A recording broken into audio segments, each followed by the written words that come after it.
వజ్రాధృడతరం విద్ధి మచ్చరీరం ద్విజోత్తమ కిమర్థం తాడితం విప్ర కోమలాంఘ్రితలేనతం అని అడిగాడు ఆయన.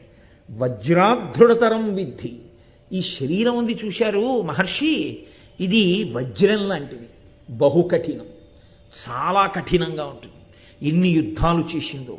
ఇది నశించే శరీరం కాదు, మెత్తటి శరీరం గట్టి అయి మెత్తగా అయిపోతుంది, అది ధర్మం. అందుకే పెరిగినన్ని రోజులు శరీరం అంటారు. 50 దాటిన తర్వాత ఇంకా శరీరం అనకూడదు, దేహం అనాలంటే ఇంకా దహింపబడడానికి సిద్ధపడుతోంది. అందుకని మొదటి గుర్తు ఏమిటంటే, అబ్బాయి ఇంకా ఇది వెళ్ళిపోవడానికి పెట్టే సర్దేస్తోంది అని గుర్తు ఏమిటంటే, నల్లగా ఉన్నది తెల్లబడ్డం మొదలవుతుంది. జుట్టు తెల్లబడుతోంది అంటే అన్ని తెలుపులోంచి వచ్చాయి, అన్ని తెలుపులో కలిసిపోతాయి. ఎందులోంచి వచ్చి ఓపికతో నిలబడ్డావో అవి ఉపసంహార ప్రక్రియ ప్రారంభమైంది. కొత్త కొత్త ఆభరణాలు వస్తాయి. ఇప్పటి వరకు ఇది లేకుండా చూసిన వాడికి ఇది లేకుండా ఇప్పుడు కనపడదు. ఇలాంటివన్నీ వస్తున్నాయి అంటే గుర్తు ఏమిటంటే ఉపసంహార ప్రక్రియ ప్రారంభమైంది. ఇందులోంచి వచ్చావో అందులోకి వెళ్ళవలసినటువంటి ప్రస్థానం మొదలైపోయింది. ఒకానొక నాడు అది పూర్తిగా నిర్ణయింపబడిన నాడు ఇది కూడా కదలడం మానేస్తుంది. దీన్ని వాళ్లే పట్టుకెళ్ళి కట్టెలలో పెట్టేస్తారు. దహింపబడుతుంది, దహింపబడే స్వరూపాన్ని పొందేస్తోంది కాబట్టి దేహం అంటారు. పెరుగుతుంటే శరీరం అంటారు. 50 తర్వాత ఇంకా దహనమునకు దగ్గర పడుతూ ఉంటుంది, అందుకని మళ్ళీ మెత్తబడిపోతుంది.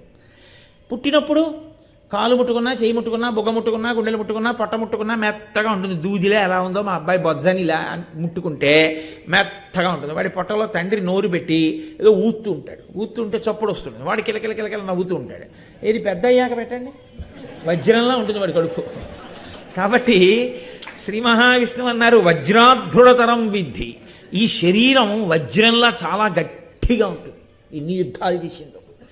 దీన్ని తన్నడం, దీన్ని తంతే ఏమవుతుంది, మీ కాళ్ళు నొప్పెట్లా? ఎంత ఆశ్చర్యం అండి, ఎంత ఓర్పండి. ఆయన చేతకాక ఇదంతా కాదు. ఎందుకో తెలుసా, కలియుగంలో అసలు ఎలా ఉండాలో నేర్పుతున్నాడు ఆయన. ఇది నోటితో చెప్పక్కర్లేదు. ఆయన అవతారంగా రావడానికి కదిలిన మొదటి కదలికలో చూపించినటువంటి పాఠం ఏదుందో, సందేశం ఏదుందో అది లోకము పట్టుకుని అన్వయం చేసుకోవాలి. అందుకే మీకు అసలు వెంకటాచలం వెళ్ళేటటువంటి వాళ్ళకు వచ్చే మొదటి పరీక్ష ఎక్కడంటే, కోపం వచ్చేవే ఉంటాయి అన్నిటికీ క్యూలే, పెద్ద పెద్ద క్యూలు. ఇంకక్కడి నుంచి దొంగదారుల కోసం వెతుకులాట. తెలిసిన వాడు ఎవడైనా ఉన్నాడా? విఐపి లెటర్లు దొరుకుతాయా? రికమెండేషన్తో వెళ్ళిపోవచ్చా? ఈశ్వరుడి దర్శనానికి రికమెండేషన్ ఏమిట్రా? ఏదో డాక్టర్ గారి దగ్గరికి వెళ్ళి రికమెండేషన్ చేయించుకుని ముందు లోపలికి వెళ్ళిపోయినట్టు అక్కడ కూడా మహాన్యాయం. నీలాగే జ్వరం ఉన్న వాళ్ళు చాలామంది ఉంటే నువ్వు రికమెండేషన్ చేయించుకుని లోపలికి వెళ్ళండి. నీకు డాక్టర్ గారు తెలిసి పిలిస్తే వేరే విషయం, అది వేరు. అది ఆయనకి నీ పట్ల ఉన్న గౌరవం. నువ్వు ఎవరితో తీసుకొచ్చి రికమెండేషన్ చేయించిన డాక్టర్ గారి దగ్గరికి వెళ్ళడం ఏంటి? డాక్టర్ గారి దగ్గరికి వెళ్ళడమే అంత అన్యాయం అయితే ఈశ్వరుడి దగ్గరికి రికమెండేషన్ చేయించుకుని వెళ్ళడం ఎంత అన్యాయం అండి? అంటే ప్రతిదానికి కోపం వచ్చేవే ఉంటాయి, ఏదో కోపం వచ్చే సందర్భాలు ఉంటాయి. ఎందుకుంటాయో తెలుసా అండి? నా దర్శనానికి వచ్చావు కదా, నేను కదిలి నీ కోసం వచ్చాను కదా, నేను రావడంలో అంత ఓర్పు పట్టా, తన్నినా ఓర్చా. ఏ పాటి ఓర్పు పడుతున్నావురా జీవితంలో?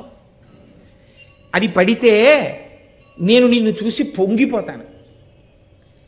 అసలు ఏ ఓర్పు లేకుండా ఉత్తుత్తినే నా దగ్గరికి వచ్చి దొంగ నమస్కారాలన్నీ పెడుతుంటే నువ్వు నేర్చుకున్నది ఏముంది? వెంకటరమణుడి భక్తుడు అంటే, వెంకటేశ్వర దీక్ష అంటే వెంకటేశ్వరుడు లోకానికి ఇచ్చిన సందేశాన్ని పట్టుకోగలగడం. కాబట్టి ఆయన అన్నారు వజ్రాధృడతరం విద్ధి మచ్చరీరం ద్విజోత్తమ కిమర్థం తాడితం విప్ర కోమలాంఘ్రితలేనతం. చాలా కోమలంగా ఉందే మీ పాదం యొక్క అరికాలు, ఇంత మృదువుగా ఉన్న అరికాలుతో ఈ శరీరాన్ని తన్నారా?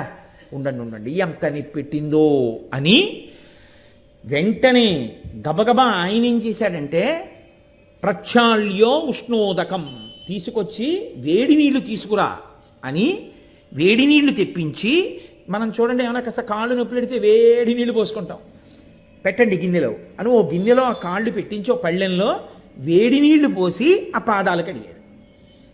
ఇప్పుడు ఎంత పొంగిపోతాడు భృగువు అంటే, అత్యంత ముక్కోపికి సత్కారమే విరుగుడు. సత్కారం చేసేసారనుకోండి, ఆయన ఏ సర్టిఫికేట్ ఇస్తాడంటే ఈయనంత మంచివాడు లేడంటాడు. అది పరిశీలనం చేతి ఇచ్చిందా, ఆయనకి జరిగినటువంటి సత్కారం చేతి ఇచ్చిందా? అంటే నీకు సత్కారం ఎక్కడ బాగా జరిగిందో ఆయన పూజనీయుడా? అదే నువ్వు సర్టిఫికెట్లు ఇచ్చే విధానం అంటే కలియుగం అలా ఉంటుంది. నువ్వు ఏం చేస్తున్నావు అన్నదాన్ని బట్టి నీకు గుర్తింపు ఉండదు. నీవు అవతల వాళ్ళ దగ్గర ఎంత ప్రాపకం సంపాదించగలవు, ఎంత బాగా పొగడగలవు అన్నదాన్ని బట్టి నీకు గుర్తింపు ఉంటుంది. కానీ ఆ గుర్తింపు ఈ శరీరమునకు సంబంధించింది, దీన్ని తృప్తిపరుచుకోవడానికి సంబంధించింది. ఈశ్వరుడి దగ్గర గుర్తింపు కావాలనుకున్నవాడు ఇటువంటి హేయమైనటువంటి మార్గములను అనుసరించక్కర్లేదు. ఆయనకి తెలుసు ఎవడు యోగ్యుడో, ఆయనకి తెలుసు, ఆయన అనుగ్రహించగలడు. కాబట్టి ఇప్పుడు ఆ వేడి నీళ్లతో కడిగి ఆయన ఊరుకోలేదు. లక్ష్మీదేవిని దగ్గరికి పిలిచి అన్నాడు, స్వగృహం సకుటుంబంచ సర్వలోకం విడంబయం అన్నాడు.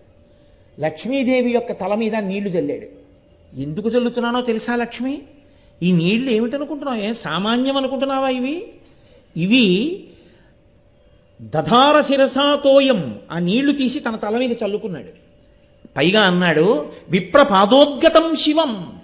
మహానుభావుడు భృగు అంటే సబ్రాహ్మణుడు, ఆయన పాదములు కడిగిన నీళ్లు, వీటిని తల మీద చల్లుకోవాలి లక్ష్మి అని తల మీద చల్లుకుని, లక్ష్మీదేవి తల మీద చల్లి, కొడుకుని పిలిచి మన్మధుణ్ణి ఆయన తల మీద చల్లి, తన చుట్టూ ఉన్నటువంటి ఆ పరివారం అందరి తల మీద చల్లి, ఆ గిన్నె పట్టుకుని ఏదో ఇంట్లో పుణ్యాహవాచనం చేయించుకుంటే చల్లుకున్నట్టు ఓ ఆవిడి మండోటేసుకుని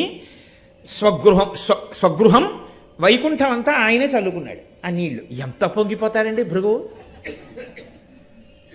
సకుటుంబంచ తన ఇంట్లో అంటే వైకుంఠంలో తన పక్కన ఉన్న వాళ్ళందరి తలల మీద చల్లాడు. ఎందుకుట? సర్వలోకం విడంబయం. లోకములనన్నిటినీ కూడా ఒక మార్గమును చూపించడానికి, భృగువుకి బుద్ధి చెప్పడానికి తప్ప నిజంగా భృగువు చాలా గొప్ప పని చేసేశాడని కాదు. భృగువుకి బుద్ధి చెప్పడానికి తాను సహనంతో ఉండడం వినా కలియుగంలో మార్గం లేదు. కాబట్టి ఇప్పుడు ఇవన్నీ చేసి ఆ పాదాలు తుడిచేసి చక్కగా ఇలా పడుకోండని ఆ కాళ్ళు ఒత్తినట్టుగా ఒత్తుతూ, ఇంత అహంకారానికి కారణం భృగువుకి అరికాల్లో కన్నుంది. కాళ్ళొత్తుతున్నట్టుగా ఒత్తుతూ అరికాలులో ఉన్న కాలు తన బొట్టన వేలితో చిదిమేశాడు. అప్పుడు భృగువుకి బుద్ధి వచ్చింది. సరే, అది వేరు మాట. ఈయన అప్పుడు గబగబా కిందకెళ్ళి శ్రీ మహావిష్ణువుని అందరూ ఆరాధించవలసినదే అని ఒక తీర్పు చెప్పారు. ఆ యజ్ఞం అక్కడ పూర్తయిపోయింది. ప్రధాన ప్రయోజనం ఏమిటి? స్వామి కదిలి రావాలి వెంకటేశ్వరుడిగా. స్వామి కదిలి రావడము అన్న మాట యందు మీరు ఒకటి గుర్తు పెట్టుకోవాలి. ఆయన మీకు అనుగ్రహించడము అంటే ఆయన గుండెలలో దయ కదలాలి ముందు. దయ అన్న భావన కదిలిందనుకోండి, మీకు ఉపకారము అన్న క్రియ తర్వాత కనపడుతుంది.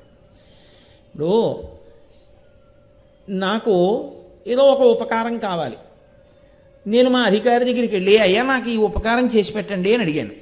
ఇప్పుడు ఆయనకి నేను చెప్పిన పరిస్థితులను విని ఇతనికి ఉపకారం చెయ్యవలసిందే అని నా యందు దయ ముందు కలిగిందనుకోండి, నేను కోరుకున్న ఉపకార రూపంలో ఆయన సంతకం పెట్టో ఆర్డర్ ఇస్తారు కదండి. ముందు దయ గుండెల్లో కదలాలి. దయ గుండెలలో కదిలితే వెనక ఉపకారం అన్నది కనబడుతుంది. వెంకటేశ్వరుడు కదలాలంటే ముందు ఆయన దయ కదలాలి. ఆయన దయ కదిలితే తప్ప, ఆయన కారుణ్యము కదిలితే తప్ప ఆయన కదలడం ఉండదు. ఎప్పుడూ భావన యందు ముందు కారుణ్యము కదులుతుంది. దయ కదిలితే ఉపకారం అన్నది మీకు ఒక రూపంగా పైకి కనపడుతుంది. ఎవరినో చూశారు, ఆయన మంచి కళ్ళ డాక్టర్ గారు, తన కారు కిందే పడిపోబోయింది ఎవరో ఒక అమ్మాయి. గబగబా దిగొచ్చి, ఏమమ్మా అలా వచ్చావు అన్నారు. సార్ నాకు కళ్ళు లేవు సార్ అంది ఆవిడ. అంతే, ఆయనే కళ్ళ డాక్టర్ గారు, ఆయనకి దయ కలిగింది. ఇన్ని ఆపరేషన్లు చేశాను, పాపం ఇంత చక్కగా ఉంది ఈ పిల్లకి కళ్ళుంటే ఎంత బాగుండేదో అనిపించింది. కూర్చో కారులో తీసుకుపోయిన ఆపరేషన్ చేసేసాడు. కళ్ళు వచ్చేసి, కళ్ళు వచ్చేయడం ఆయన దయకి ఫలం. అసలు ముందు ఆయన దయ కదలాలి కదండి, గుండెల్లో ఆయన దయ కదలాలి. గుండెలలో ఉన్న దయ కదలడం అమ్మవారు కదలాలి. ఆవిడే కదా దయాస్వరూపిణి. ఆవిడ ముందు కదిలితే తప్ప లోకానికి ఒక పాఠము రాదు. వెంకటేశ్వర అవతారము. కాబట్టి ఆవిడ ఒక చిత్రమైన ప్రతిపాదన చేసింది. భృగువు వెళ్ళిపోగానే ఆవిడంది, స్వామి నేను నిన్ను ఎప్పుడూ ఆలింగనం చేసుకుంటూ ఉంటాను. నేను ఆలింగనం చేసుకునేటటువంటి స్థలం నీ వక్షస్థలం. నీ వక్షస్థలం నా వక్షస్థలంతో రాపాడబడితే దాన్ని ఆలింగన సుఖము అంటారు. పుత్రగాత్ర పరిష్వంగము కన్నా సుఖము ప్రపంచమునందు లేదు అని.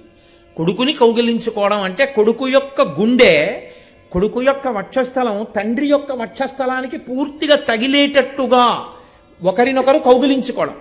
అలా కౌగిలించుకుంటే ఒక గొప్ప సంతోషం ఉత్పన్నమవుతుంది. ఒక కొడుకుని తండ్రి కౌగిలించుకున్నట్టు నేను నిన్ను ఆలింగనం చేసుకుంటూ ఉంటాను భర్తవి కనుక. నేను నిన్ను ఆలింగనం చేసుకోవడము అనేటటువంటి నా తృప్తి స్థానము నీ గుండె. నా తృప్తి స్థానమును నీతో సమానుడు కానివాడు, నీకు కొడుకు సదృశుడు, ఒక ఋషి, ఒక మనుష్యుడు తన్నాడు. ఇది అపచారం. తండ్రిని కొడుకు తన్నకూడదు. తన్నాడు, నువ్వు సహించావు, పైగా కాళ్ళు కడిగావు. ఏ నా ఆలింగన స్థానము అవమానింపబడిందో దాన్ని నేను హర్షించలేను. కాబట్టి కరవీరపురం గచ్చామి గరుడధ్వజ, నేను కరవీరపురం వెళ్ళిపోతున్నాను, వెళ్ళిపోయి అక్కడ ఉంటాను. నేను వైకుంఠంలో ఉండదలుచుకోలేదు కొంతకాలం. నాకు రోషం వచ్చింది, కోపం వచ్చింది, నేను వెళ్ళిపోతున్నానంది ఆవిడ. అయితే మీరిక్కడ తాడితోసి జగన్నాథ మదాలింగస్థల, నేను ఏ ప్రాంతాన్ని కౌగలించుకున్నప్పుడు నా గుండెల చేత రాపాడిస్తానో ఆ స్థానాన్ని తన్నాడైన. లేదు, నా నివాస స్థానాన్ని తన్నాడైన. నువ్వు నాకు ఇచ్చిన స్థానం గుండె, అక్కడ తన్నాడు. కాదు, నీ గుండె నా ఐదోతనానికి గుర్తు, దాన్ని తన్నాడైన. నాకు బాధ కలిగింది, నువ్వు క్షమించావు, నేను క్షమించలేను. నువ్వు క్షమించిన వాడిని నేను శపించలేకపోతున్నాను, కాబట్టి నేను వెళ్ళిపోతున్నాను వైకుంఠం నుంచి అని. ఎక్కడికి వెళ్ళిపోతుందో చెప్పింది ఆవిడ, చెప్పకుండా వెళ్ళిపోలేదు ఆవిడ.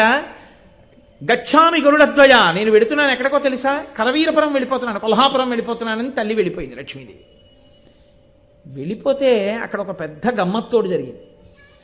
ఆవిడ వెళ్ళిపోయినటువంటి ఉత్తర క్షణంలో యథాగత మహాలక్ష్మి తథా నారాయణో హరి, ఆవిడ వైకుంఠం నుంచి వెళ్ళిపోగానే శ్రీ మహావిష్ణువుకి ఒక్క క్షణం కూడా అక్కడ ఉండబుద్ధి లేదుట, ఆయన వెళ్ళిపోయాడు.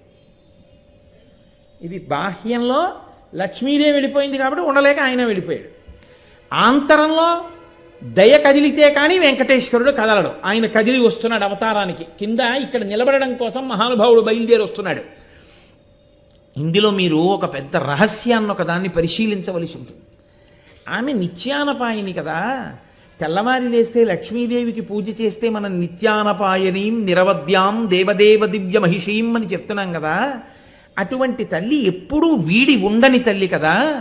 శ్రీరమ సీతగాగ నిజసేవక బృందము వీరవైష్ణవాచార జనంబుగాగ విరజానది గౌతమిగాగ వికుంఠమున్నారయ భద్రశైల శిఖరగ్రముగాగ వసించు చేతనోద్ధారకుడైన విష్ణుడముదాశరథీ కరుణాపయోనిధి అని కదా గోపరాజు గారు.